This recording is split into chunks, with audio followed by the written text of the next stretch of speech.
We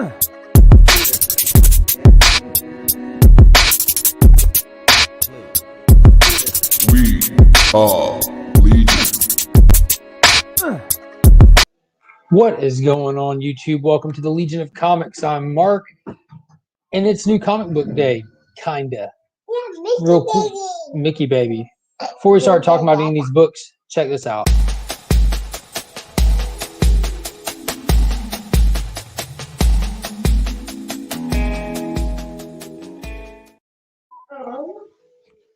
All right, so before we get started, if you haven't already, sure, go ahead and give it a thumbs up, hit that subscribe button, and ring the notification bell. I just yesterday passed the 700 subscriber mark. That means I'll be gathering up the giveaways and everything and getting ready to post that video.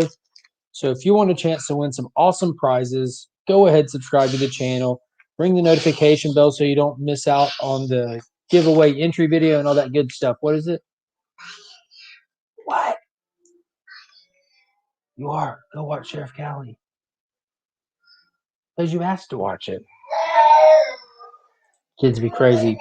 Let's see who's in the chat at the moment. We have Southern Comic Geek. What is going on? We have Steve from Burt Family 54 Comics. He's got a video dropping tonight. Him and Reggie from Reggie Collects are going to be talking about variant comics. So I'm looking forward to watching that this evening. That's really cool. And then we have none other than the host of Rigged itself, Slotted Up 503. How are you doing? So yeah, it's Tuesday, and Tuesdays for me is the start of New Comic Book Day. It's a 2-day thing for me. I'm off on Tuesdays. My local comic shops release books on Tuesdays, so I'm able to get up there and check them out.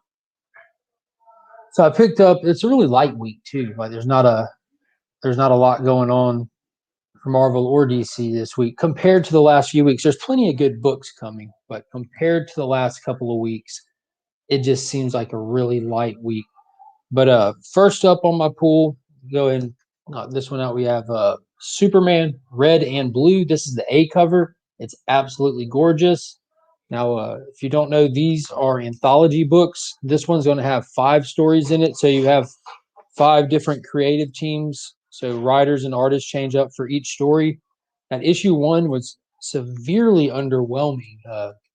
John Ridley, who's doing great things over with Next Batman and the other History of DC Universe, he just does not get Superman. And he had the first story in it. And it just, I don't know, it rubbed me the wrong way. Didn't care for it. I think he mischaracterized Superman horribly. And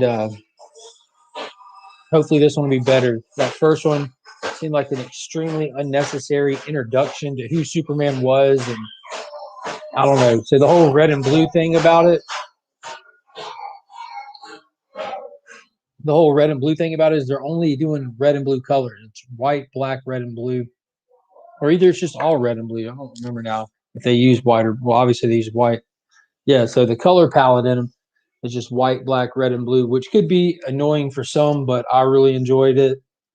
I don't mind it. And it looks like that's just kind of a fad going around right now with Wolverine and Carnage, Black, White, and Blood, and Batman, Black and White, which they've done before with Batman, but all these color hold books, it's a little odd. Thanks for the heads up on Batman Fortnite bookmark. Got the last one at my shop today. Yeah, dab. No problem, buddy. No, we'll talk about that here in a minute. Sam Coing, my brother from another mother. How are you doing today?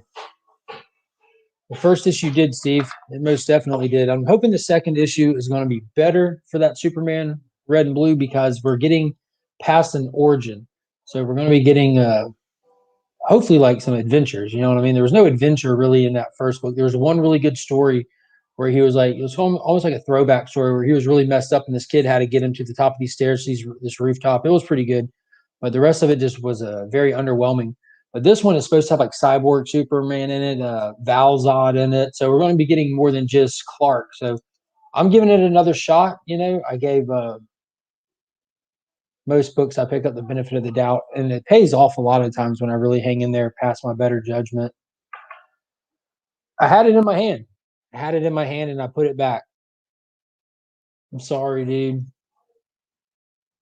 Really sorry. Yeah, I feel bad now. I wish you wouldn't have asked me that. I was hoping you wouldn't notice. But I did grab Flash, and this is 769. Looks like we have a Dominator on the cover. We have the Gold Beetle coming into continuity. We were introduced to the Gold Beetle in Future State, and now it looks like they're bringing her into main continuity. She was crazy. She was really wild, so I'm excited for some of her antics. I think it'll fit well inside of a Flash book. So we saw in that last issue Wally trying to renounce the Speed Force. Yeah, I did. I'll end up getting those Nightwing books. I was kind of enjoying it being a light week. I had an extremely heavy week last week, and I got some stuff in the mail too. I was trying to hold back. But yeah, the last issue of Flash, we saw Wally attempt to renounce the Speed Force, and it kind of backfired on him, and he ended up just being the last speedster there was, and he's lost in time. And apparently the Speed Force is like not doing too good, and it's trying to self-correct. And part of the side effect of it self-correcting is all the speedsters losing their ability to tap into the Speed Force except for Wally. So I don't have a clue where they're going to go with this whatsoever. I'm excited to read it. That first issue was really good, so we'll see. This is whoever Adam's second book on the Flash title. So then the next one that I picked up, was that issue, the Flash issue. I haven't read yet, or the Superman. I've only read one book so far this week, and I'm going to save that one for last. For one book from today. I'm loving the new Flash direction as well. I'm glad that we're kind of focusing on Wally, and we're also getting that. Like the cool part of Barry during the Future State stuff was him having to use his wits and his brains and his science knowledge, and it's like we've already taken one step toward that direction of getting Barry depowered, where he's having to do all that. But it's dwarfing time. How's it going, bud? So then Justice League number 60, as well as Justice League Dark, came out this week, and Brian Michael Bendis took this title over, which is very exciting and nerve-wracking at the same time. They don't even have issue numbers to the Justice League Dark thing, so it's just a backup story. But Brian Michael Bendis took this over the last issue. He introduced Brutus, this big bad guy that's coming down, starting some trouble, and he was starting it in Black Adam's neck of the woods, and kind of brought the Justice League to Black Adam. You see a little more human side of Black Adam, so they're taking this dictator and trying to make us like him a little bit more. I'm guessing just because of the movie that's going to be coming out. But I think this cover is going to be a little misleading. I haven't opened it up and checked it out yet, but I don't believe that this is going to really be going down. I think they might have some cross words, but when it comes down to it, they have bigger fish to fry with this Brutus guy. But really looking forward to reading it. I'm kind of nervous. I like how Bendis took a little subtle shots at the comic community that were really critical of him in that last issue. The opening page of 59, you had Oliver Queen and Dinah talking about how Clark did the right thing, revealing his identity to the world. I thought that was pretty funny because so many people were critical of that decision. I'm not either. I'm not anti-Bendis either. I did not hate his Bendis run. It wasn't the best run in the world, but I found that a lot of the people that were so critical over it, when I would talk to them, they actually weren't picking up or reading Superman anyway. So, yeah, I don't know if his style is going to fit the league or not yet. He did a ton of different, for lack of a better word, team books or books involving teams over at Marvel. So I'm excited to see what he does. The villain joking with Adam threw me off. Yeah, I think Brutus is just going to be one of those wisecracking villains. He just doesn't have anything to worry about. At least he doesn't think he does. So finds humor in messing with people. What is going on, DJ Links?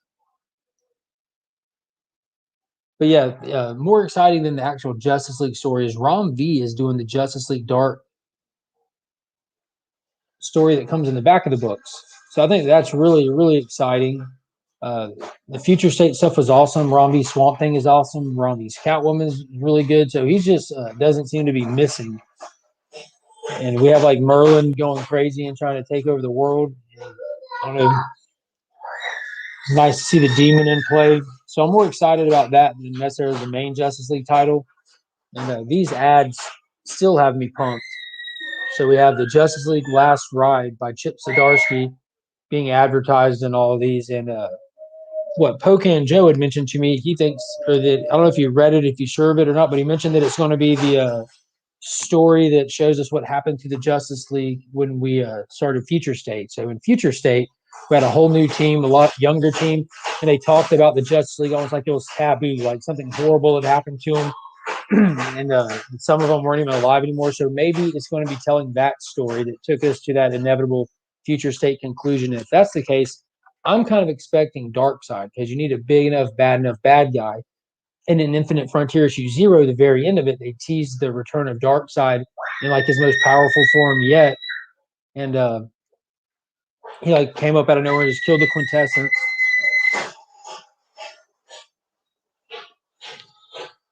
I'm wondering if it's going to be Darkseid that's going to be their last ride. But we shall see. We got love to see him, right? Blue Beetle, yeah, that'd be a cool one. Well, which Blue Beetle, Ted Cord or Jaime? Either way, I bet they're going to be getting some Blue Beetle out pretty quick with the announcement of the. I don't remember if it was a movie or a show that they announced, but it was one or the other. What is up, E-Man?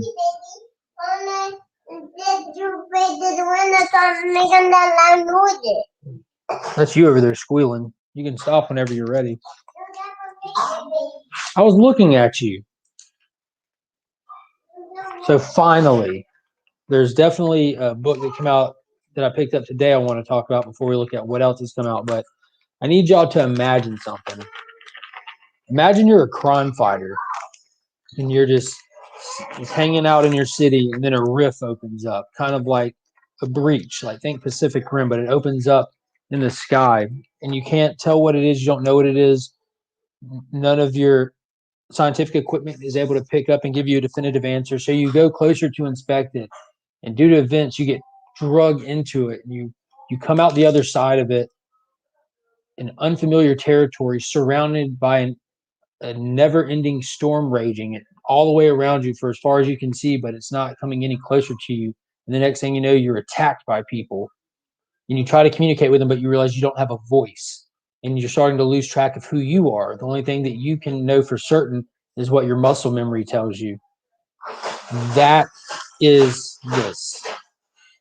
So it started out with a pretty cool premise. I did go ahead and read this. They come polybag, not like they're covered, but they're clear polybag because they have a free digital download for Harley Quinn for the game. Now I don't Fortnite. I have no knowledge of Fortnite. I have no context at all. And it was Fortnite. So this was it was pretty entertaining for a first issue. Uh, don't necessarily know if I care enough to pick up issue 2, but my LCS owner had one in my box, and I figured I would read it just to see what's what with it. I don't even know if my daughter cares about Fortnite. She's 13. She's more into just straight reading mangas, but if she's into it, I'll probably give it to her. But it wasn't a bad first issue at all, especially if you're a Fortnite fan. I can see how it can really appeal to you. So I feel like they really checked off the Fortnite boxes, but I don't know for certain because again I don't read it. But it was cool. Like I've seen like Fortnite being played on like commercials or videos or something like that, and I recognize that it's like it's like a square map that people were running around and just building buildings left and right, and the outsides of the map looked like they were purple, like that was the area where there is no map anymore. So they kind of played into that in the book and stuff like that. I don't know if that makes sense, but it was it looks like they tried their hardest to really incorporate elements from the video game into it, and there's some cool little moment or two in there. Especially, you made that book sound like the greatest thing ever. Yeah, it was all right. I'm probably going to. All right, now when I was in the shop, I noticed there's like a mild run on these books. There was more people than average in 2 different local comic shops picking up this book specifically. Here we go. Chris says our guy for Fortnite. Apex Legend over here. But I noticed there's kind of a lot more people than usual picking it up. So I was talking to people, and one of them said that a lot of people are kind of excited for the possibilities of crossovers. And what after talking with them, like just come to find out, like Fortnite holds a lot of licensing privileges. I guess kind of like how on the back of this you get the free costume of Harley Quinn. They're able to probably bring in some characters to this that you might not normally see in a DC comic crossover book that would require extra money and stuff. And he said that they're expecting to see Snake Eyes in one of them. And I noticed there is a B cover for this that had a very Firefly from G.I. Joe-esque looking dude, just yellow instead of green. But I kind of got on the computer and started looking at titles coming up in the near future. And Snake Eyes is on the cover of issue 3, guys. So if you're interested in the Batman Snake Eyes fight, if it's going to be Snake Eyes actually, or just somebody wearing a Snake Eyes outfit, I feel like that's more Fortnite area. I don't know how, like, when you get these little special characters in the game, if it's actually them or if you're just able to wear this person's armor and get some of their abilities. But it'll be interesting to see either way. So I might pick up the issue 2 and go from there. See, there we go. Snake Eyes was in the game last season. So yeah, so it looks like they're still riding on that. Fortnite had a crossover with Marvel in-game also. So it looks like Fortnite was all over the place the way you described it. Yeah, that's what it is, man. That's what it is. If you're interested, check it out. Again, a lot of the people I noticed picking it up, there's a lot of parents. There's a lot of parents that kids weren't with them, and some that their grown kids were. And when I say grown kids, I mean like probably like teens age. You know what I mean, like mid teenagers and stuff. And yeah. Oh, he's outside. When you let him in? You let him in. You got feet? Do you have feet still? Uh-huh. That's good. That's really good. Glad you didn't lose those. Boom, bought it. Yeah, my feet don't come off either. My shoes do, but my feet don't. I stopped into the comic shop on my way home today, and while there, the shop got 6 calls in a 15-minute period. All of them were asking for Fortnite version. Yeah, that's going quick. Terminator, Alien, Predator, Marvel, DC, Street Fighter, G.I. Joe has been in the game. That's pretty cool. So they have a lot of potential to be able to use stuff. I wonder if they'll like go back and do more on it or something. I don't know. Oh well, we'll get him after a while. He's fine. He's good outside. But yeah, so Snake Eyes is on the cover of that issue 3. I wasn't planning on picking this book by any stretch of the imagination. LCS owner threw it in the box and pointed out it'd be fun to review it on Sunday night. So he wasn't wrong about that. It will be. Shop owner told me he under ordered and had to put 2 and 3 already, and also under ordered. Suspect more shops would do this and might be hot. Yeah, the second LCS I went to had a 1 per customer limit. So we'll see. All right, so those are the only 4 DC books I picked up this week. There wasn't a lot of them. I don't have a lot scheduled to come out tomorrow. I think only 3 titles as well. Power Rangers #6, Ultra Mega #2, and Radiant Black #3. And I'm kind of pumped for all of those at this point. Ultra Mega, that last issue I really enjoyed. I don't think it's going to blow anybody away, but decide if I'm going to stay on that book or not really. Because I did enjoy reading #2, but like as time goes, I'm like, did I really care though? Because I can't even remember much about it at this point. But Ultra Mega, it should be a must grab for everybody. It was amazing. But yeah, I'm just going to keep it short and simple today, guys. These kids are wild. It's nice outside. About to throw some flops on and go check out the backyard for a little bit with them. I appreciate everyone popping in. What is going on? Sold twice. What it do, Pikachu? If you guys haven't already seen this man's amazing art, hop over to Instagram and go to Sold Twice and check it out. Don't miss out. You should have a piece or 2 or 3 or 4 in your house. You can own a slice of the Sold Twice. But yeah, until next time, guys. Well, wait. 700 subscriber giveaway is coming really, really soon. I don't know if I'm going to just go ahead and drop that tomorrow or wait. Let's go, Daddy. It's cold. It is cold. It might have to wait to drop it until until next week because I need to get something else in order for it. But be on the lookout for that. Share the channel around. Let people know some good stuff coming. Got a lot of packages over here. I get to open my second Kirby Care package came in today. Yeah, I'm so excited. I really want to get this bad boy open. So I'm not going to open this for tomorrow either because I think I just did one of those. I have to go back and look how long it was ago when I did the last one. But I do have some cool stuff. Got some AOKs down there. And so I was worried about what I was going to do for tomorrow, and the mail came. I got a stack of mail. So that's all good. So be on the lookout for video tomorrow. Try to hop on Friday morning, and it'll be the finale of Falcon Winter Soldier Friday. So looking forward to this coming weekend for the spoiler-free Friday morning, and then the spoiler-filled At Week's End episode 30 this Sunday night at 9 p.m. 3 weeks ago, you should you should open it. yeah. I'm not opening it now. What is going on, Schwab? All right, guys. So, yep, we're gonna go find something to do. Tell everyone bye. Bye, Tell Mickey. Mickey. Bye, guys. As always, he's Finn. Mickey, baby. I'm Mark, but we are Legion. We are